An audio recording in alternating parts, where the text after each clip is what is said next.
Aí sim, o sem fio fez greve, mas não tem problema não. Feche os seus olhos assim como você está, vamos falar com Deus. Ah, Senhor, como é bom saber que Tu nunca desistes de nós. Muitas vezes nós Te damos as costas, nos afastamos de Ti, Te ignoramos, fugimos de Ti, mas Tu sempre vem atrás de nós. Tu vens com os Teus braços de amor, com os Teus braços de graça, de misericórdia, de perdão, de segunda chance, e nos envolves. E dizes, filho, volta para mim. Louvado seja o Teu nome, Senhor. Louvado sejas porque um dia salvaste um adolescente perdido chamado Geir e o tornaste pregador da Tua palavra para falar com os irmãos aqui do Jardim Gracinda. Louvado seja o Teu nome, Senhor, porque essa semana há pessoas sendo salvas aqui. Pessoas recebendo uma segunda chance aqui. Pessoas encontrando esperança aqui. E nós Te louvamos por isso. Nós vamos abrir a Tua palavra, Senhor, porque dela toda vez que ela é aberta sai poder. E que saia poder, Senhor, para a nossa vida esta noite. Fala profundamente conosco, Senhor. Te oramos em nome de Jesus. Amém, Senhor. Abra sua Bíblia no Evangelho de São João, capítulo 8. Evangelho de São João, capítulo 8. Vamos ouvir o santo barulhinho das páginas da Bíblia mexendo? Esse barulhinho é bom ter na igreja, é ótimo, pode fazer à vontade. João capítulo 8. Tem alguém na misericórdia? Todo mundo no amém? Opa, ouviu misericórdia lá atrás. Amém? Tem misericórdia ainda? Não? Vamos lá então. A partir do verso 2. De madrugada, em outras traduções, de manhã bem cedo, Jesus voltou novamente para o templo. Todo o povo ia ter com ele, e assentando-os ensinava. Os escribas e fariseus trouxeram à sua presença uma mulher, surpreendida em adultério, e fazendo-a ficar de pé no meio de todos, disseram, Mestre, essa mulher foi apanhada em flagrante adultério, e na lei nos mandou Moisés que tais mulheres sejam apedrejadas. Tu, pois, o que dizes? Vamos contextualizar essa situação para que você entenda o pano de fundo, né? Jerusalém estava em clima de festa, era a festa dos tabernáculos, que é descrita aí no capítulo 7 de João. No último dia da festa, a véspera desse evento que nós estamos lendo, Jesus se apresentou publicamente como Filho de Deus, como a fonte da água viva. Muitos creram nele, mas havia uma classe que não cria de jeito nenhum, não queria crer, que eram justamente os líderes religiosos da época. Parece estranho dizer que um líder religioso não quer crer no Filho de Deus, né? Mas, queridos, há muitas pessoas que fazem da religião apenas uma máscara, uma capa. Como nós falamos durante essa semana, há pessoas que têm religião, mas não têm comunhão, não têm experiência com Deus. Então a religião não serve de nada, ela não transforma, ela não restaura, ela não cura. A religião dos fariseus era uma capa, era uma máscara que eles usavam. Uma máscara de piedade, né? De boas obras, mas por dentro, como Cristo mesmo disse para eles, eles eram sepulcros caiados. Bonitos por fora, mas cheios de imundícia por dentro. Ah, querido, às vezes eu fico me perguntando se eu não sou um sepulcro caiado também. Acho que você devia se perguntar isso. Como está o meu interior? Será que eu sou o que as pessoas acham que eu sou? Será que eu sou o que as pessoas pensam que eu sou? Será o que eu sou que as pessoas estão vendo? Porque é fácil botar uma roupa bonita, se arrumar, e ir para a igreja, ir por trabalho, ir para a faculdade, para o colégio, os ambientes que você frequenta, e ninguém saber quem realmente você é. Os fariseus faziam questão de ostentar uma máscara de piedade, mas a vida deles não confirmava essa piedade. E quando eles se depararam com Cristo, aquele que realmente era piedoso, era justo, a justiça de Cristo era uma franca repreensão à sua hipocrisia. Hipocrisia, essa é a palavra. Hipocrisia. Quantas vezes nós fingimos, né? Já reparou como a sociedade trabalha? Você pode estar irritado, né? Teve um dia horrível, aí você encontra alguém na rua, oi fulano, tudo bem? Tudo bem, mas você está com vontade de chutar lata, derrubar poste, você está revoltado porque brigou com o patrão, não ganhou um aumento, seu ônibus furou o pneu, choveu em cima de você, seu guarda-chuva estava escangalhado, você teve um dia horroroso, mas quando alguém te encontra que você conhece, tudo bem, a gente não faz assim? Não é assim que nós fazemos? Nós somos condicionados socialmente a sermos Hipócritas. Hipócrita é uma palavra grega que quer dizer ator, aquele que finge ser alguma coisa, né? E nós muitas vezes nos acostumamos tanto a fingir que quando a palavra de Deus nos confronta com a nossa realidade, nós temos até medo. Nossa, não me fala quem eu sou não, porque eu não quero saber. E a justiça de Cristo era uma constante repreensão para os líderes religiosos da época. Eles queriam se ver livres dessa repreensão. Eles queriam se ver livres de Jesus, porque Jesus denunciava os erros deles. Então depois Jesus se proclamou abertamente como Deus, como Filho de Deus, como água da vida, como pão da vida. Lá em João capítulo 6 e 7, você vai ver essa descrição, durante a festa dos tabernáculos. Os fariseus tiveram uma ideia brilhante, para não dizer o contrário, brilhante entre aspas. Vamos arrumar uma pegadinha para Jesus. Vamos arrumar um jeito de ele se enrolar com as próprias palavras. Vamos colocá-lo em situação embaraçosa. Só que quando as pessoas querem pecar, muitas vezes elas envolvem outras, né? O pecado é tão miserável que ele não atinge só você. Ele sempre atinge alguém que está perto de você. Ou alguém que cruzou o seu caminho. Os fariseus queriam fazer uma pegadinha para Jesus, ou com Jesus, e por isso resolveram se valer de uma mulher adúltera. Aí nós estamos voltando para o capítulo 8. Ora, você acha que os fariseus, de repente, encontraram essa mulher adulterando? Eles já sabiam que ela tinha esse comportamento. Eles não descobriram da noite para o dia que ela era adúltera. Eles já sabiam. E por que não a repreenderam antes? Já pensou nisso? Por que não a repreenderam antes? Se ela era digna de morte, por que não fizeram isso antes? Porque matá-la antes, repreendê-la antes, não serviria aos seus propósitos. Eles queriam usá-la como um instrumento de constrangimento para Jesus. A Bíblia não relata o nome dessa mulher. Muitos pregadores dizem que ela é Maria Madalena, mas não há provas bíblicas disso. E amanhã eu vou estar falando sobre Maria Madalena, sobre o que a Bíblia diz sobre ela, né? Então não há provas de que a mulher de João 8 é Maria Madalena. Poderia até ser, né? Quem sabe? Alguns pregadores pensam que é, mas biblicamente isso não pode ser provado. Não há argumentos bíblicos em favor dessa teoria. Até porque a palavra adultério em João 8, capítulo 8, verso 3, adultério é uma palavra grega que diz relação ilícita com uma pessoa casada, infidelidade marital. E ao que se sabe, Maria Madalena, segundo Lucas descreve, não era casada. Porque ela começou a seguir Jesus depois de sua restauração, e o resto eu conto amanhã, senão estraga a surpresa. Então, muito provavelmente se trata de duas mulheres. Uma mulher casada, que adulterava, que é a mulher de João 8, e Maria Madalena, que vocês vão saber amanhã como foi a vida dela e como Cristo trabalhou com ela. Vocês vão ficar maravilhados com o que vocês vão descobrir amanhã. Essa mulher adúltera nem teve um nome escrito na Bíblia. E isso é muito comum na literatura bíblica, aquele conceito machista, né, de não dar nome às mulheres. Né? As mulheres não eram contadas nos censos, né? Nas contagens, nos recenseamentos, as mulheres não eram incluídas. Né? Era uma mentalidade muito machista naquela época. Pelo menos o negócio progrediu. Hoje as mulheres são contadas, têm nome e tudo mais. Mas naquela época era o modo de pensar dos escritores bíblicos era esse. Então não registraram o nome da mulher, mas registraram a situação. E a situação já nos serve. Eu quero agora pensar um pouco na mulher, depois eu volto nos fariseus. Essa mulher adúltera sabia dos riscos que envolviam a sua prática. Mas de que risco você está falando, Jair? Dê uma olhadinha lá em Deuteronômio 22, 22. Mas deixa marcado João, vou voltar para lá. Deuteronômio 22, 22. A mulher sabia e os fariseus também sabiam. O que poderia acontecer ou o que deveria acontecer com uma mulher que adulterava. Deuteronômio 22, verso 22. É só pensar em 4 patinhos na lagoa. Você vai achar facinho. Deuteronômio 22, verso 22. Amém? Se um homem for achado deitado com uma mulher que tem marido, então ambos morrerão. O homem que se deitou com a mulher e a mulher assim. E eliminarás o mal de Israel. Volte lá em João 8. Gente, a lei de Moisés que os fariseus evocaram falando com Jesus, olha, essa mulher foi pega em adultério, deve ser apedrejada, e você o que diz?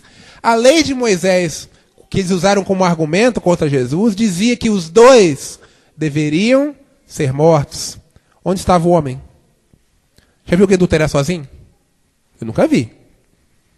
Adulterou com ela mesma? Com a sombra? Onde estava o parceiro dela? Não apareceu, não foi levado. Percebem que era um golpe para constranger Jesus? Como assim constranger Jesus? Se Jesus dissesse que ela não deveria ser apedrejada, ele seria acusado de transgredir as leis de Moisés. Se ele dissesse que ela deveria ser apedrejada, eles o acusariam de insurreição contra o poder romano, porque como Roma era o império mundial da época, ninguém poderia aplicar pena de morte senão Roma. Então eles queriam colocar Jesus numa enrascada. O problema é que eles pensavam que Jesus tinha a mente limitada como a deles. Que Jesus era mesquinho como eles. Que Jesus era curto de entendimento como eles. Vamos ver o que acontece em seguida. Mas antes que eu veja o que acontece em seguida, eu quero chamar a sua atenção para os sentimentos daquela mulher. É importante que a gente pense nela agora. Uma mulher que várias vezes, repetidas vezes, quem sabe diariamente, saía para se encontrar com seu amante. Cena hoje muito comum no mundo de hoje, né? A revista Isto É publicou uma matéria chamada Adúlteros, na qual ela diz que o Brasil está entre os 10 países que mais cometem adultério no mundo. Está na revista Isto É, eu não me lembro a edição. Eu não consegui procurar na internet a ponto de dizer para vocês. Um dos 10 países mais adúlteros do mundo é o Brasil. Onde mais se trai. E o que é pior, né? Quem pensava que só o homem traía, não. A mulher está quase emparelhada no Brasil. A concorrência está feia. Um trai para um lado, outro trai para o outro. Está uma guerra de adultério terrível. Deus tenha misericórdia. E nós estamos aí, nós brasileiros, estamos aí nesse ranking infeliz, miserável. Encabeçando. Tem poucos países na frente do Brasil. Poucos. Se não me engano, acho que tinha 2 ou 3 só. Dentro dos 10, nós éramos o 4º ou 3º país que tinha mais adultério no mundo. Irmão, é coisa de clamar misericórdia. Mas nos tempos bíblicos, adultério não ficava impune. Não existia um ranking dos países mais adúlteros, porque adúltero não ficava vivo. A pessoa que era pega em adultério, segundo você lê o Deuteronômio, era morta. Era apedrejada. E a mulher de João 8 sabia disso. Mas todos os dias, ou vários dias, a Bíblia não dá luz sobre isso, ela saía para se encontrar com seu amante, arriscando a sua vida. Quero fazer uma pergunta difícil para você nessa noite, querido. Quantas vezes você foi ao encontro do erro e do pecado, sabendo que era pecado, sabendo que era erro, sabendo que ia te destruir, você foi assim mesmo? Quantas vezes você foi para lugares errados, fazer coisas erradas, sabendo que era errado, sabendo que traria ruína para você, e você foi assim mesmo? Ah, mas eu não consigo largar. E é verdade, você não consegue mesmo. Nós sozinhos não temos força para deixar o pecado. Somente o Espírito Santo nos traz esse poder, nos traz essa força. Eu e você não temos força sozinho. Essa mulher não tinha forças. Ela sabia dos riscos, mas a paixão pelo seu amante era tão grande que ela esquecia dos riscos e ia se encontrar com ele. O problema é que ela estava sendo observada. Ela estava sendo observada e não percebeu isso. Não se deu conta do risco. E no momento certo, os fariseus deram um bote. Usaram-na como instrumento de constrangimento com relação a Jesus, né? Usaram-na para prejudicar Jesus, sem se preocupar com a situação dela, com a possível restauração, perdão dela. Eles nem cogitavam isso. Se ele dissesse que ela poderia ser apedrejada, acho que eles teriam o maior prazer em apedrejá-la. Já estavam doidos, já com as pedras na mão, seco para tacar pedra nela. Quero perguntar uma coisa para você, querido irmão. E essa é uma pergunta dura, mas eu preciso fazer. O Espírito Santo está me dizendo que eu preciso dizer isso para você. Como você age com aqueles que erram? Como você age com aqueles que caem? Como você age com aqueles que não prestam? Com aqueles que são lixo? Com aqueles que não valem nada? Como você age? Qual é a sua reação, o seu comportamento diante deles? Você consegue ver nas pessoas caídas, fracassadas, rejeitadas, nas pessoas erradas, pecadoras, pessoas que podem se erguer? Ou você acha que errou, que se dane, que se acabe e por isso mesmo? Não tem nada a ver com isso. Ema, cada um com o seu problema. Nossa sociedade, a nossa humanidade está cada vez mais assim. Não tem nada a ver com a sua vida. Se você está com um problema, se vira. Se fez coisa errada, que pague, que arque com as consequências. Mas não era diferente nos tempos bíblicos. Nós vemos aí uma sociedade que pouco se importava com aquela mulher. Embora ela fosse merecedora da pena, mas ela era um ser humano. Ela tinha sentimentos, Ela tinha sonhos, ela tinha fraquezas, talvez tivesse virtudes também, a Bíblia não fala. Mas era uma pessoa que precisava de uma segunda chance. E é difícil falar de segunda chance quando as pessoas decepcionam, né? Quando as pessoas falham, quando as pessoas fazem coisas que nós deploramos. É difícil você querer ver essa pessoa receber uma segunda chance, não é? Nós pensamos assim, nossa, mas esse pecado é grande demais. Não, isso não merece segunda chance. Ah, querido, você que veio todos os dias desde sábado, você ouviu muitos relatos aqui de coisas muito piores do que o adultério e que tiveram segunda chance da parte de Deus. Deus concedeu perdão, concedeu graça. Claro que essa mulher também tinha direito a uma segunda chance, se ela quisesse. E a continuação dos textos nos dirá se ela quis ou não. Verso 6 do capítulo 8. Isto diziam os fariseus, tentando ou provando, em outras traduções, para terem de que o acusar. Mas Jesus, inclinando-se, escrevia na terra com o dedo. A escritora Ellen White diz que Cristo escrevia na terra os pecados daqueles que estavam acusando a mulher. Olha que interessante isso. E como insistissem na pergunta, verso 7, Jesus se levantou e lhes disse: aquele que dentre vós estiver sem pecado, seja o primeiro que lhe atire pedra. Pule para Deuteronômio 17, 7, mas marque João. Vou voltar depois, tá? Ping-pong bíblico hoje. Deuteronômio 17, 7.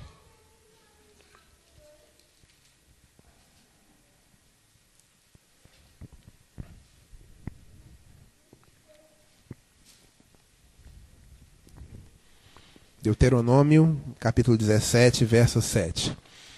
Você vai entender a profundidade da expressão que Cristo usou. Aquele que estiver sem pecado, lance a primeira pedra. Por que Cristo usou essa frase? Não foi à toa.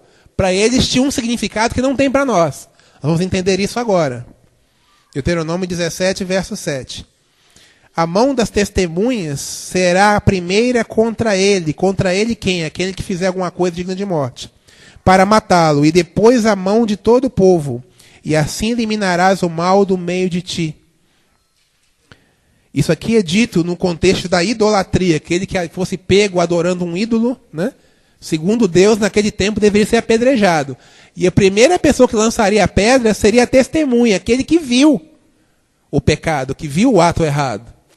Quando Cristo diz, olha, quem não tem pecado, lance a primeira pedra, ele estava dizendo, você que é testemunha do pecado dessa mulher, você que não cometeu o mesmo pecado, pega a pedra e lance.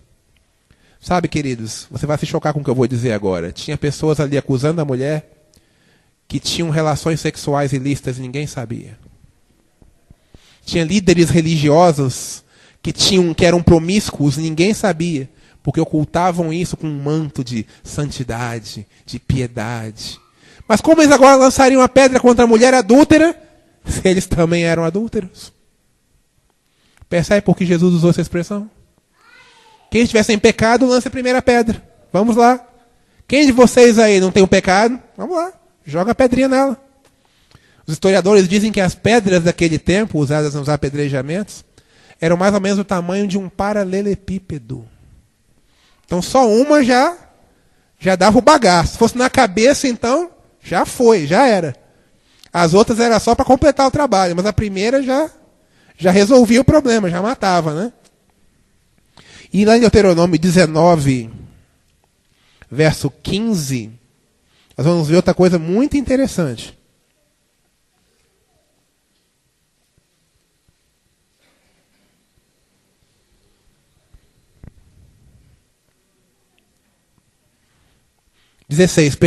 Deuteronômio 19, verso 16 até o 20. E tudo isso, irmãos, que eu estou lendo para vocês, fazia parte da lei de Moisés que eles evocaram contra a mulher e contra Jesus. Então perceba a hipocrisia dos fariseus. Deuteronômio 19, a partir do verso 16. Quando se levantar testemunha falsa contra alguém para o acusar de algum transvio, então os dois homens que tiverem a demanda se apresentarão perante o Senhor, diante dos sacerdotes e juízes. Os juízes indagarão, e se a testemunha for falsa e tiver testemunhado falsamente contra seu irmão, far-lhe-eis como cuidou fazer a seu irmão, e assim exterminarás o mal do meio de ti, para que os que ficarem o ouçam e temam, e nunca mais torne a fazer semelhante mal. Você percebe que desde o início o negócio estava errado? A mulher foi pega em adultério, Senhor, sozinha. Cadê o amante? Ninguém viu. Era um amante fantasma. Não apareceu, a história não fala sobre ele, quem era, nem antes nem depois. Levaram só a mulher sozinha para diante de Jesus. Então, se era uma acusação formal de adultério, teria que ser levado os dois, segundo a lei de Moisés, que eles usaram. E aí, pela boca de duas testemunhas, se confirmassem o fato, aí sim, uma delas lançaria uma pedra contra ela e os outros acompanhariam, desde que a testemunha não fosse culpada do mesmo pecado. Mas ali havia várias pessoas que acusavam a mulher e eram culpadas de pecados semelhantes, ou até piores. E Cristo sabia disso. E Cristo, sabiamente, usa uma expressão, volta lá em João 8, que paralisa os fariseus, paralisa os acusadores. Aquele que estiver sem pecado, atire a primeira pedra. Se alguém não cometeu o que ela cometeu, sinta-se à vontade e lance a primeira pedra. Eu tenho uma coisa dura para dizer da parte do Senhor, mas eu preciso dizer, ela é para mim também. Muitas vezes nós somos muito rápidos em atirar pedras nas pessoas. Muitas vezes nós temos muita facilidade de pegar a pedra. Pode não ser um paralelepípedo, pode ser uma brita zero. Mas nós temos o costume e a facilidade de jogar pedra nas pessoas. Mas, querido, você já se colocou no lugar daquele que você está apedrejando? Você já pensou se você não é culpado de algum dos males pelos quais você acusou aquela pessoa? Você já parou para pensar se você é tão melhor do que ela, assim, para poder ser digno de apedrejá-la? Aquele que dentre vós estiver sem pecado, seja o primeiro que lhe atire pedra. Aí no verso 8, Jesus torna a inclinar-se e continua escrevendo no chão.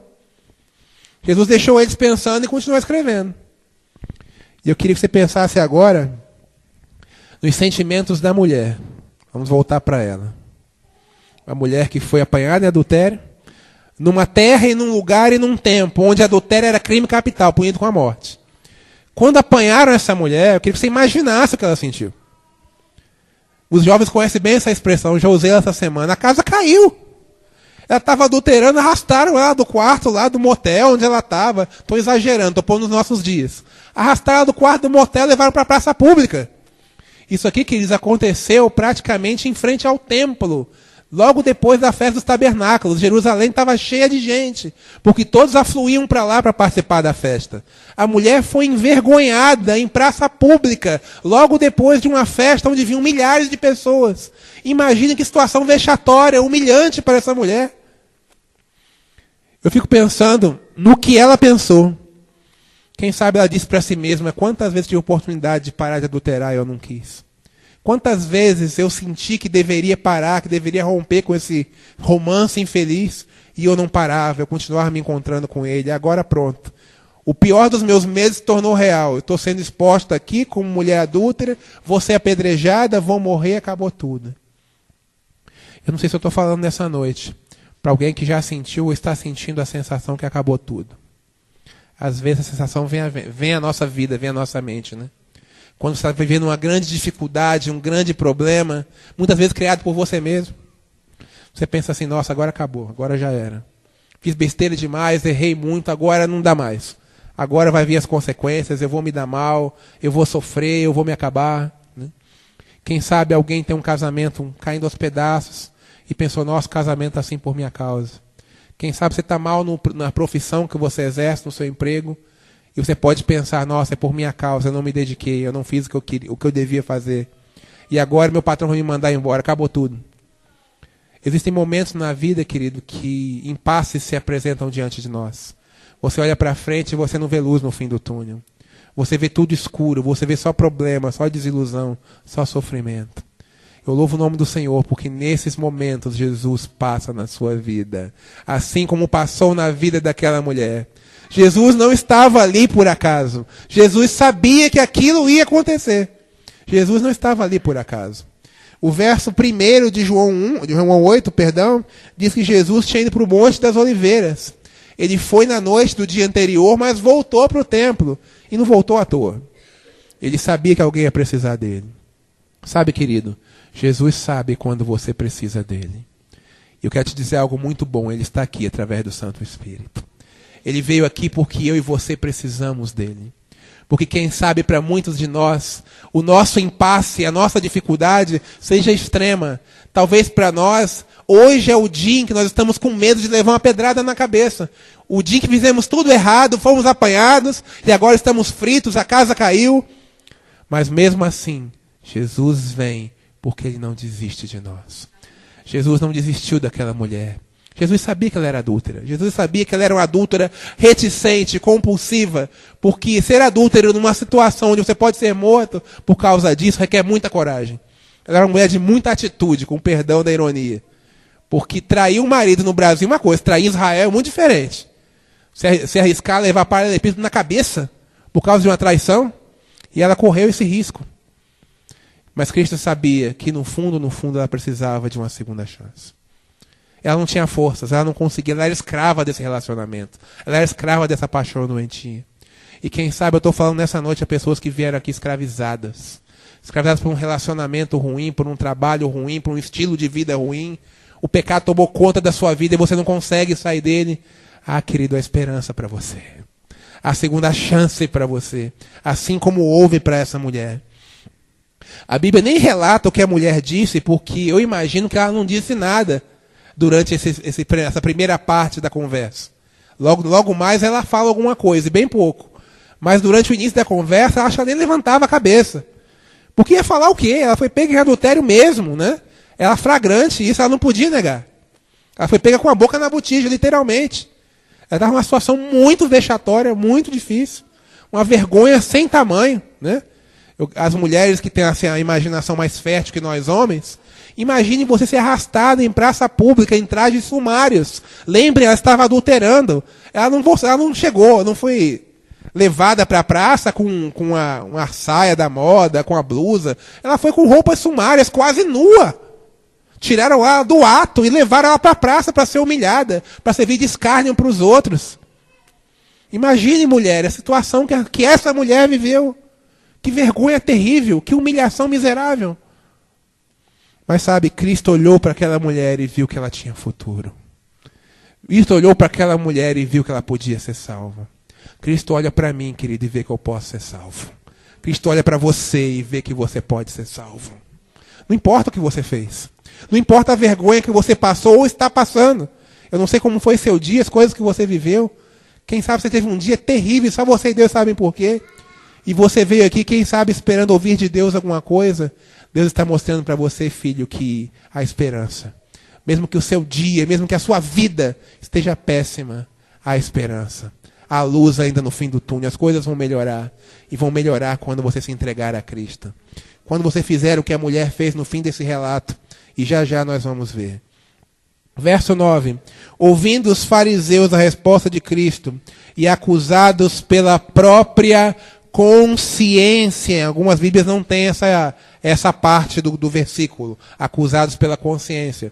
Algumas questões de tradução, alguns manuscritos têm essa frase e outros não. Na minha Bíblia tem, eu estou usando. Acusados pela própria consciência. Por que acusados pela consciência? Porque eles eram hipócritas. Eles tinham duas caras. Eles vestiam uma máscara de piedade, mas eram promíscuos, eram devassos, eram avarentos, eram sórdidos, eram cruéis, eram assassinos. Eles estavam sedentos do sangue do Filho de Deus. Por influência direta deles, Cristo foi pregado na cruz do Calvário. Mas eles ostentavam a máscara de líderes religiosos. Ah, querido, que tristeza quando as pessoas se escondem atrás da religião e vivem uma maneira hipócrita, fingida de viver. Querido, Deus te chama para encarar você mesmo essa noite. Aquela mulher teve que encarar quem ela era, uma pessoa fracassada, adúltera, promíscua. Aqueles fariseus também tiveram que encarar a si mesmos. Pessoas fingidas, pessoas que não tinham a vida ilibada, que não tinham a vida idônea o suficiente para apedrejar aquela mulher, porque eram culpados do mesmo pecado. Cristo está olhando para mim e para você, dizendo, filho, olha para dentro de você. Ah, querido, isso é tão duro. Olhar para dentro de mim e ver o meu erro, o meu pecado, os meus maus hábitos, as minhas más tendências herdadas ou adquiridas ou fabricadas por mim mesmo. olhar para dentro de mim e ver toda a minha história de erros, de besteiras que eu já fiz. Mas Cristo te chama para fazer isso, porque quando você olha para você mesmo e você se vê como miserável, cego, pobre e nu espiritualmente, como está em Apocalipse 3, você reconhece que precisa de um Salvador. Enquanto nós olhamos para nós mesmos e nos achamos, né? Nossa, que terno bonito que eu tenho. Ai, que gravata. Ai, eu tenho isso, eu tenho carro, eu tenho dinheiro, eu tenho instrução. Eu conversei hoje com um empresário que me dizia, olha, eu falo 3 línguas, eu já morei não sei quantos anos na Itália, eu tenho não sei quantas empresas e não sei o quê. Aí eu fiquei pensando assim, mas ele não tem o principal. Ele não tem Jesus. Ele não tem Jesus, não tem o principal, ele não tem nada. O melhor da vida, o melhor que você pode ter, o dinheiro não compra. É a salvação que Cristo oferece. O dinheiro não paga isso. A felicidade que Cristo traz, o dinheiro no mundo traz. Mas as pessoas muitas vezes preferem as coisas que o dinheiro compra, que a fama compra, que as pessoas dão, mas não as coisas que vêm de Deus. Uma mulher prostrada ao chão, fracassada, adúltera. Líderes religiosos em pé, fracassados porque a religião não tinha transformado suas vidas. Que tragédia. Quanta gente fracassada reunida no mesmo lugar. Mas eu louvo o nome do Senhor, que Ele levanta, que Ele ergue aqueles que querem deixar de ser fracassados. Eu não sei se eu estou falando para alguém que se sente ou já se sentiu fracassado. Mas se for o caso de alguém aqui, eu quero te dizer, irmão, em nome de Jesus, seu fracasso acabou. A sua derrota acabou hoje. Porque aqui é um lugar de vitória. Aqui é um tempo de vitória. Nós servimos a um Deus de vitória. Talvez a vitória não venha em forma de um carro do ano, de uma casa na praia, de dinheiro no bolso. Mas a vitória virá em paz de espírito. Porque você vai andar com Deus, isso não tem preço. Aquela mulher ansiava mais do que tudo paz de espírito. Porque imagine uma mulher que se encontra com um amante, temendo a morte a cada vez que sai com ele. Você acha que era bom os encontros deles? Era como usar droga, era um vício, ela não conseguia ficar sem, mas fazia mal para ela. Cada vez que ela voltava dos seus encontros extraconjugais, ela pensava consigo, eu preciso parar com isso, mas ela não conseguia. E quem sabe tem muita gente aqui hoje que precisa parar com alguma coisa, precisa mudar alguma coisa, mas está dizendo, eu não consigo. Você não consegue, mas Cristo consegue. Você não consegue, mas Deus consegue em você. O Espírito Santo consegue em você. E era disso que aquela mulher precisava. Vamos ler o resto do verso 9, perdão. Acusados pela própria consciência, os fariseus foram se retirando um, a começar pelos mais velhos até os últimos, ficando somente Jesus e a mulher no meio, onde ela já estava. Eu pergunto para você, naquela reunião tinha alguém sem pecado, sim ou não? Sim ou não? Alguém acertou aqui. Jesus não tinha pecado. E a mulher ouviu ele claramente dizer que ele não tem pecado, atire a primeira pedra, a pessoa pronta, agora acabou. Ele não foi embora, ele não tem pecado, já era. Lembre, a pedra é do tamanho de um paralelepípedo, uma só na cabeça resolvia. Só bastava uma, não precisava a multidão apedrejar ela. Mas será que foi isso que aconteceu? Verso 10. Erguendo-se Jesus, porque ele estava abaixado escrevendo no chão, lembra? Não vendo mais ninguém além da mulher, perguntou-lhe, mulher, onde estão aqueles teus acusadores? Claro que Jesus sabia onde eles estavam, é óbvio que Jesus sabia. A pergunta era retórica. Ele perguntou para que a mulher se desse conta de que ela tinha escapado da condenação. Que você tentasse imaginar esse momento na vida dela. Quando ela olha, ela não vê acusadores. Ela vê pedras jogadas no chão. Mas não vê ninguém para apedrejar. E ela vê somente alguém diante dela que não era seu acusador, era seu salvador. Que não era seu acusador, era seu redentor. Não era seu acusador, era o seu Deus. Não era seu acusador, era a água da vida, era o pão da vida diante dela. E ela olha, ninguém, Senhor, ninguém me condenou. Então lhe disse Jesus, verso 11, eu também não te condeno. Sabe por que Jesus falou isso? Porque Jesus não veio ao mundo para condenar. Aí Lucas 19:10 diz, o Filho do Homem veio para buscar e salvar o que se havia perdido. Essa era a função de Jesus. Foi isso que trouxe Jesus a essa terra. Para condenar, Jesus não precisaria encarnar. Não precisaria nascer de Maria. Jesus poderia ir lá do céu mesmo proclamar destruição enviar anjos para consumir todo mundo, enviar fogo do céu e acabou-se. Jesus não veio para destruir, ele veio para salvar. E é isso que ele diz em toda a Bíblia, do Gênesis ao Apocalipse. Que Deus não quer que você seja destruído, que você se perca. Deus quer a sua salvação, porque ele não desiste de você. Mesmo que você tenha desistido dele, ele não desiste de você. Você consegue entender isso? Como Deus, que não precisa de mim, pode me amar tanto, ao ponto de ficar correndo atrás de mim quando eu corro dele? Mas é assim que o Evangelho funciona, é assim que a graça funciona. Porque se Deus esperasse que eu voltasse para ele, esperasse o meu caminho de volta, isso não aconteceria. Então ele vem me buscar. Ele vem ao meu encontro, ele vem ao teu encontro. Mas Cristo diz para ela algo muito importante: filha, eu não te condeno. Vá em paz, mas eu quero te dizer uma coisa: para de pecar. Essa é a parte mais dura da conversa que Jesus teve com a mulher. Porque implicava em dizer assim: filha, para de adulterar. Para de se encontrar com teu amante. Isso quase te custou a vida, você viu.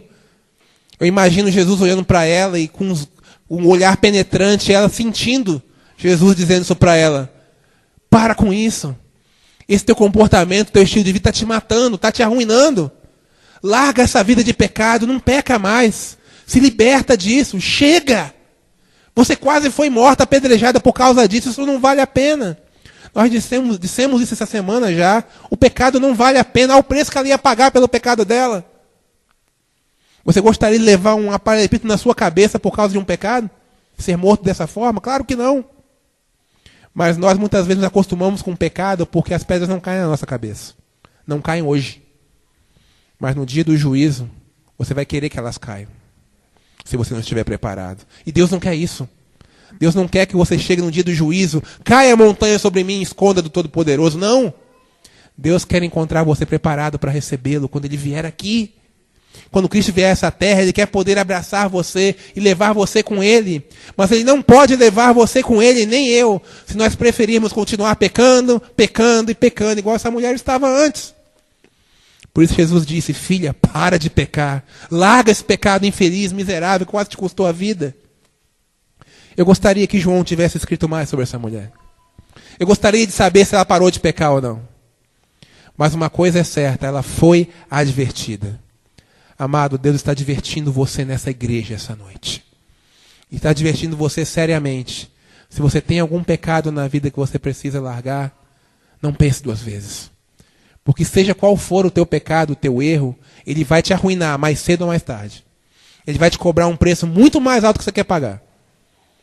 Não pense que, porque é gostoso fazer isso, aquilo, curtir e tal, que vai acabar tudo bem. Não vai acabar tudo bem. Se você curtir o mundo hoje em vez de Cristo, quando Cristo vier, você vai ficar nesse mundo, você não vai subir com ele. E aqueles que ficarem aqui vão conviver muito brevemente com um mundo em chamas, um mundo em destruição, e serão destruídos com ele. Deus não quer isso para você.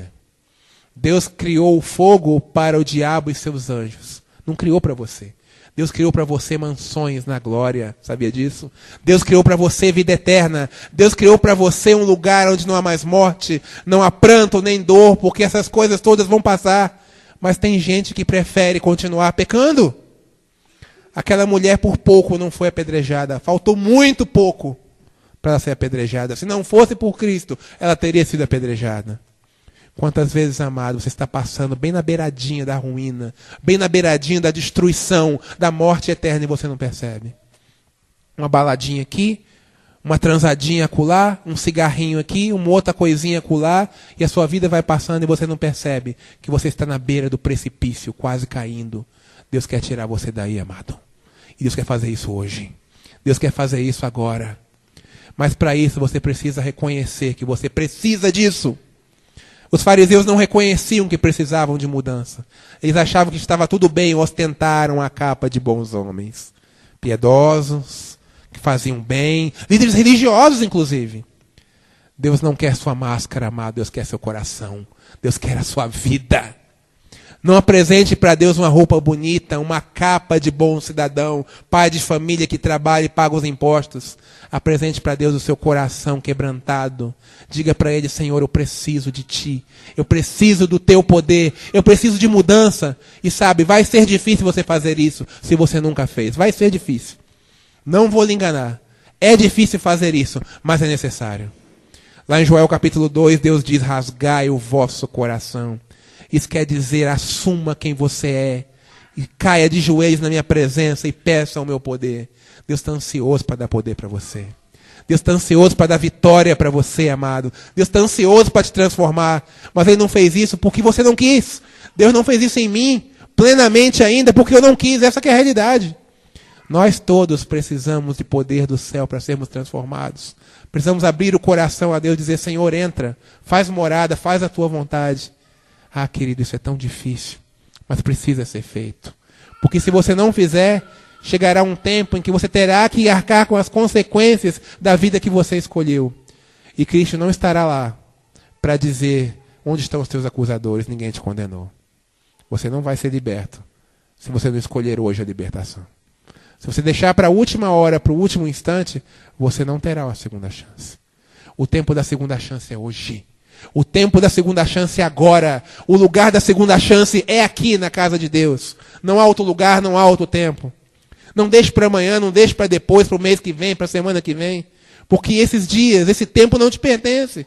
Eu não sei se eu vou acordar amanhã, você também não sabe. Por que não fazer isso hoje? Nós ouviremos uma mensagem musical nesse momento. E enquanto esse louvor é apresentado a Deus, eu queria que você pensasse na sua vida. Se você sente que chegou a hora de se entregar a Deus, se você sente que chegou a hora de dizer: Senhor, eu não quero mais pecar, chega. Eu quero mudança, eu quero uma vida nova.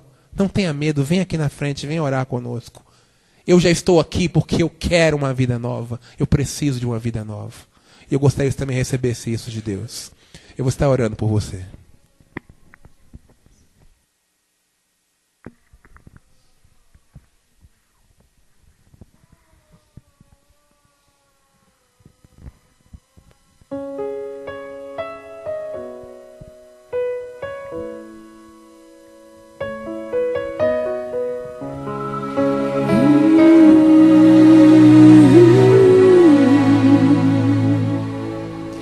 Imagine quanta dor Jesus passou. Imagine o seu rosto e seu olhar. Veja os cravos em suas mãos e em seus pés. Açoitado ele foi, rejeitado ele foi. Ele era um rei, coroado foi, mas a coroa era de espinhos. Foi por amor, foi por amor que Jesus se entregou, que seu sangue jorrou. Foi por você, foi por você que ele o preço pagou, por amor nos salvou.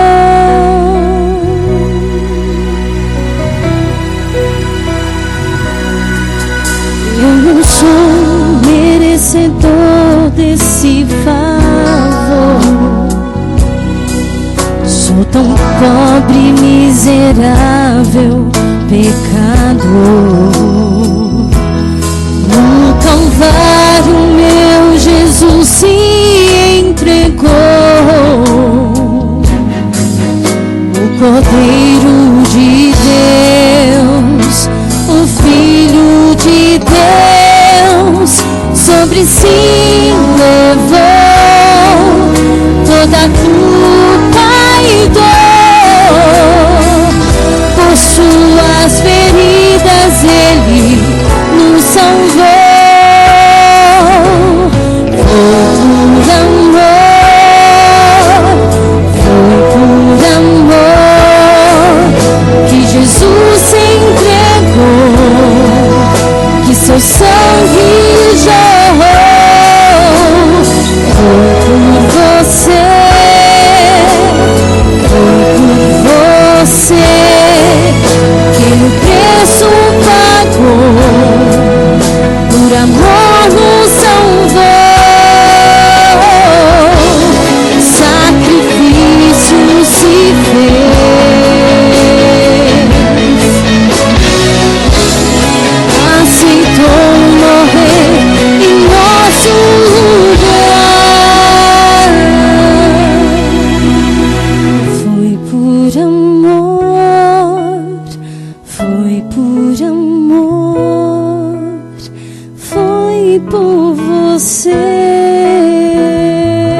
desse favor. Mesmo assim, Jesus me aceita com amor. Amém. Ah, Senhor, nós não somos merecedores disso. Esse louvor tem uma palavra tremenda para a nossa vida. Foi por amor que tu fizeste tudo isso. E nós, ao invés de recompensarmos, retribuirmos, melhor dizendo, esse amor, buscamos nos afundar no pecado, curtir esse mundo miserável, achando que está tudo bem, que é assim que tem que ser, nos agarrando ao pecado, à perdição. Tem misericórdia de nós, Senhor. Mexe conosco essa noite, Senhor. Faz-nos entender o tamanho do teu amor e da tua graça. Entender aquilo que tu fizeste por nós, aquilo que nós deveríamos estar fazendo por ti. Senhor, eu gostaria de saber o que aconteceu com a mulher de João 8, mas eu creio que na eternidade eu vou encontrar com ela. Porque tu disseste a ela, vai filha, e não peques mais. Era a segunda chance que ela tinha. E se eu fosse ela, eu agarraria. Mas sabe, Senhor, há muitas pessoas aqui que quem sabe estão em dúvida se vão agarrar essa chance que estão tendo essa semana. Eu quero te pedir, em nome de Jesus, pela tua graça, Senhor, que elas não percam essa chance. Porque eu não sei, Senhor, se elas vão ter outra. Eu não sei, Senhor, como será o dia de amanhã para elas. Quanto tempo elas terão de vida. Se outra vez elas virão a algum lugar onde a tua palavra vai ser pregada. Onde elas vão ouvir a tua voz como estão ouvindo agora. Então, Senhor, eu te peço que produza uma convicção grande na vida delas. De que este é o momento. De que este é o lugar. Que esta é a hora da segunda chance delas. Ajuda-nos, Senhor, a reconhecer que caímos e precisamos ser salvos. O nosso orgulho muitas vezes impede que façamos isso. Porque nós não queremos encarar quem nós somos de verdade. Tem misericórdia, Senhor. Dá-nos olhos espirituais para perceber quem nós somos. E quem Tu és quando nos salvaste. Muito obrigado, Senhor, por essa semana. Que pena que está acabando. É tão bom estar na Tua presença, Senhor. É tão bom ouvir a Tua voz.